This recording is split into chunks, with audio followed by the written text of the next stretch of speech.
Hey, and welcome back to the podcast. We're here with Sam Torres, who is the Chief Digital Officer and co-founder of the Gray Dot Company. They are a consulting firm that specializes in SEO and data analysis for regulated industries, nonprofit organizations, and SaaS. So we're going to find out today all about these insights, about blending creativity and technical skills, providing services, all that fun stuff. So Sam, nice to meet you. Nice to meet you. Thanks so much for having me on. Glad to have you. And so, what is sort of like the elevator pitch, right? The quick bio, you and your company, what do you do? How do you stand out?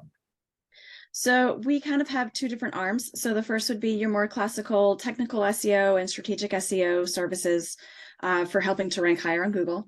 The other side is that we actually take those typical SEO keyword research methods and apply them to other parts of your business. So that's something that we call digital consumer intelligence. So we're looking at search trends, what's going on TikTok, on YouTube, plugging into all these third-party APIs to really start to understand more about your marketplace. And like I say, answer questions that have nothing to do with your marketing. So what kind of hiring plans do you need to have based on what industries or new markets you'd want to enter, things like that. So we have a lot of fun with it.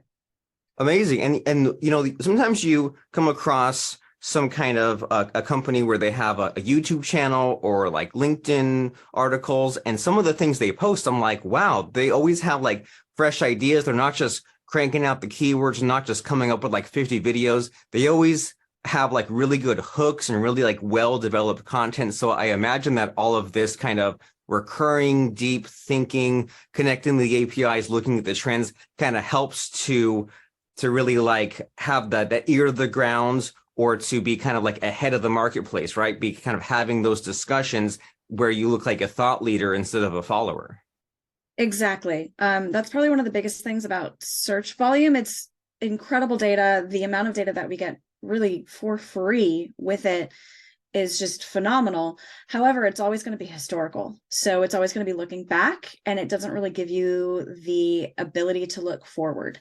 So that's one of the things that, like I say, plugging into YouTube, looking at TikTok, what are the trends on there, what's going on in Reddit, those are areas where you can really start to get ahead and be a little bit more proactive with your messaging instead of reactive. So there's just really a lot of power in that, because we've seen tons of studies where, TikTok is really driving all kinds of trends and demand. And if you're not really thinking about that, then you're going to miss out on the conversations for sure. And so do you have any fun stories like that to share with us? Because like I'm getting all these like cool ideas in my head, and this whole concept of like looking at TikTok for the future ideas is amazing, but it helps me to like hear an actual story of like a client case study. So what do you have in that department? Sure. So we've got a few different use cases that I can talk about. One of my favorites is actually where we start using that data to influence product roadmaps. So we have quite a few clients, but one of our e-commerce clients, we worked with them to really figure out what new products should they look at carrying based on where trends are going. They do mostly home design type products. So really looking at, Pinterest, again, TikTok's just a trove of information, to really understand what kind of trends are starting to come up, that the demand is actually going to start coming pretty soon. So we actually were able to pull that data to then help them go to their various vendors that supply their products and negotiate from there about what products actually matter to them based on where they see the market going. So that's one of the most like tactile examples we've got. Another is that we got to work with a streaming platform, a pretty large one. And we used that to help with their content programming. So really helping them come up with what kind of content should they be producing on their channels, including their owned media, that will really start to engage more viewers, get those subscribers, and then also start hitting them in other channels more than just their single platform. So using that is really powerful. Another example that's kind of similar to that I can actually go into, if you've heard of the site Craftsy, so it was a really just a platform where crafters and creators can add their projects, and they can also upload patterns to sell and things like that, crochet videos, all kinds of stuff. We used content programming and the research to really figure out, okay, which class should you promote? Which class should you have somebody actually produce for you what's going to be worth it based on what people are looking for, because their ultimate goal was to build the audience, continue growing the platform, and really became a marketplace for creators and crafters. And that was one of the ways we did it, is really just identifying what kind of content is really going to bring the most people to your door, so that you can at least start that conversation with them. So those are a few of the more tactile, detailed examples where we've, like I said, we've gotten to have a lot of fun. We dig into a lot of data. So thank goodness for machine learning, because that makes it a much more tangible and able to process. Because one of the huge powers of this is that, typically market research, your traditional, like a Gartner or a Forrester, you're looking at 6 months is best case scenario, probably looking more like 9 to 18 months for a project to run. We can do these projects in about 3 weeks because the data is just all there. So it's really fun. And it sounds fun. And yeah, and those are wonderful examples. And I can definitely see the value in not guessing, right? Because it's easy to just kind of look at the Reddits, look at the TikToks, look at the Google search results, and just kind of be like, okay, let me see these results. Okay, looks like a good idea. I'll make this for my new crafting class, or I'll make this my new video. But that's just at the mercy of what you happen to come across. And then also you were mentioning before about how when you just look at the keyword data, then the other extreme problem there is you're looking at all the historical things some years past and not necessarily getting onto the cutting edge. So I can see how helpful it can be to make these data-based decisions instead of just guessing. You're basing it on logic and what you see in front of you. And so with all of this kind of like method that your company's developed and used, has anything surprised you? Has there been any situation where like you started off digging through the data, this 3-week process, and you're going in one direction and something else kind of confused you and made you change course? Oh, what a great question. So I'd say there's that moment on probably every project.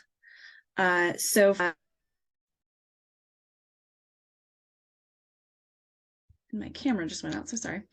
Well, speaking of surprises, right? Speaking of yay, technology. Are unexpected, yeah. But yes, so usually the surprise that happens, like the one that happened with the streaming platform, the amount of search that was happening in other languages based on the markets and locations that we were looking at was pretty surprising. So I mean, but yeah, that happens almost in every project where something comes up. Often it has to do with word choice. So really just looking at, one of my favorite examples is when looking at terms of law, and this is more like a classic SEO, but it can help illustrate. For all types of law, if someone was typing the word lawyer, that usually showed that they were in a more informational, their data gathering mindset. Whereas once the user starts using the word attorney, they're actually ready to buy. They're ready to pick up the phone and have an engagement. So that was true in all cases of law that I've studied, except for divorce lawyer. And I think there's just the colloquialism of divorce lawyer is such a popular term, unfortunately. So all of that being said, like looking at the word choice and how that really dictates where a user is in their journey or how soon they are to convert, those are usually the things that through these projects, you're just like, wow, now that I see that, it makes so much sense, but I never would have estimated that before, right? It's not something I would have guessed. And I will say, I've been doing this for 13 years. I'm just always flabbergasted at how much people can't spell. That's my biggest thing. But other than that, yeah, usually the word choice is where you find really interesting nuggets and things that are very unexpected. Interesting. And again, and how specific it can be, and how like if you didn't actually like look at it repeatedly and day after day, you think, oh, divorce attorney, or I'm sorry, lawyer attorney, same interchangeable result, but you say different levels of awareness depending on what exactly that they are searching. And so we were talking also when we introduced you and we talked about your bio, how you're in some of these sort of specific niches, right? You're into like the regulated industries, the nonprofit. And so like, what's that about? How did that happen? And why do that? Why specialize that deep? So with regulated industries, it's really just about how do you work with compliance teams. And it's something that me and my business partner, Tori Gray, we've both had our fair share. So one of the things we really pride ourselves on is we work in the world of the real. We feel that many SEO agencies, if they're, or really just SEO specialists, if they're not as experienced, they're going for like, it has to be this way every time. And unfortunately, just because of whether it's business cases, technology challenges, whatever it is, that's not always possible. And so you have to find creative solutions around it to kind of get you halfway there, or really figure out where the compromise is, right? How many times are there, branding is butting heads with paid media, right? It happens all the time because paid media wants all the conversions, but branding wants to make sure that the spirit of the company is intact. That happens way too often across the company. And so that's something that we've really specialized in, is figuring out how do we get all the right people at the table, and then from there decide the best way forward given those challenges. Also, just regulated industries tend to be, for me, a little bit more fun because they're a little bit more challenging. You're usually talking B2B, or you're talking your money or your life site. So that means we have to be really careful about making sure we're presenting the right information, we're supporting the authority of the client. And, obviously, if they have a legal team, we need to make sure everything's completely accurate and factual, which, of course, now with all the AI and AI generated content is becoming more and more important, that you need to fact check everything. So that's how we got into the regulated industries. And then nonprofits, that's just passion projects for us. We want to give back as much as we can.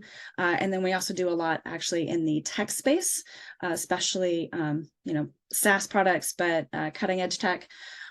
It's just because we are able to usually understand their products in a way that maybe other marketing agencies aren't able to do quite yet, just because I am a former front-end developer, and both me and my business partner are married to developers. So there's just a lot of tech in our lives. And so it's a language that we speak pretty well. And we enjoy it because we see the potential of a lot of these solutions or technologies. And I can definitely see, and I can see how you've like accumulated these skills over different careers and being in different industries to kind of create something that's unique. And what I'm picking up on a little bit from you is this whole, I don't know if it's like an entrepreneurial or business owner's mindset of like wanting to solve the hard problems, right? Like when we were kids, we always thought, oh, well, I can't wait until I'm an adult and life is way easier and I can do whatever I want. And little do we know that things become harder. But then the point of living and the point of being in business and making money and growing a company is not for things to be easy. It's just to solve problems, to have these solutions. And there's some aspect of like it can be fun, right? Hard can be fun, especially when you solve things that maybe take you a little bit of work. You get the satisfaction at the end, or you solve these problems that other people can't solve, but you and your team and your company can. So can you explain kind of your thoughts on this a little bit? Just this whole the enjoyment of solving the hard problems? Sure. So actually, for me, it's really easy. I hate being bored. So a challenge is what I'm always looking for. It's one of the things I love about SEO. It's constantly evolving. What I do today is not what I did not even a month ago, let alone 10 years ago. So for me, it's just, it's that I want to be constantly growing. I love to learn. If you're familiar with Clifton Strengths Finder, my number one is input. I just want to learn as much as I can all of the time. That it's actually a running joke that I need to sleep more because I just always want to find new things because it's just, for me, it is fun. Like you say, it's finding solutions to problems. I try to automate my life as much as possible so that I can spend time on the things that really matter. So I think that's ultimately what it comes from. It's just, I hate being bored.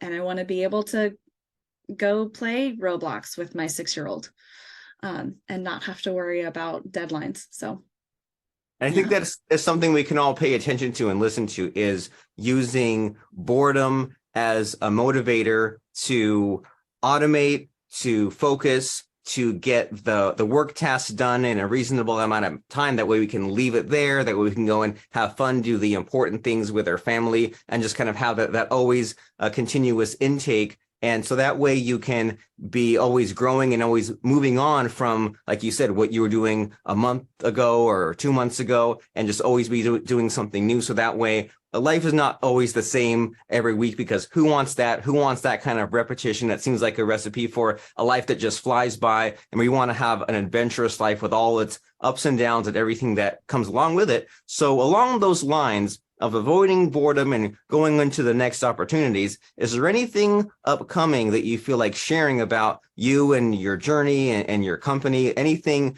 happening soon in the future you feel like mentioning? Well, so for the SEO world, there's just tons happening when it comes to AI. So Google is testing the search generative experience, which for those who haven't heard about it, definitely look it up. It's very interesting. It's very much in beta. So I think, honestly, what we're going to see is it's going to be a pretty tumultuous time for the next year for digital marketing, because Google has just been shown up.